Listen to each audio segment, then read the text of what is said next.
Terminal API dasturining administrator paneli.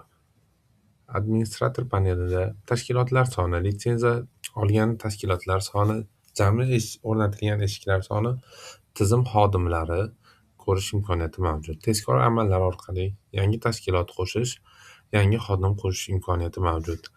Oxirgi qo'shilgan tashkilotlarni ko'rish jadvali ham bor.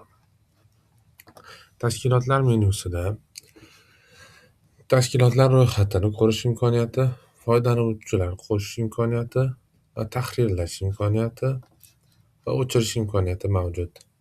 Yangi tashkilot qo'shish uchun tashkilot nomi, INN raqami yoki PNFLni kiritish kerak.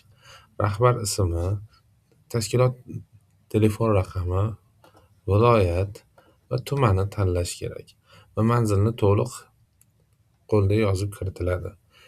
O'rnatiladigan eshiklar soni va filiallar soni kiritilishi kerak. Xodimlar bo'limida esa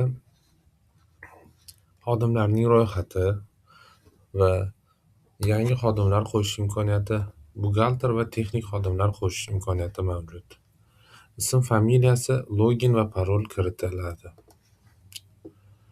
Xodimlar menyusida xodimlarni ism familiyasini tahrirlash, rolini tahrirlash, login va parollarni tahrirlash imkoniyati mavjud va xodimlarni o'chirish imkoniyati mavjud.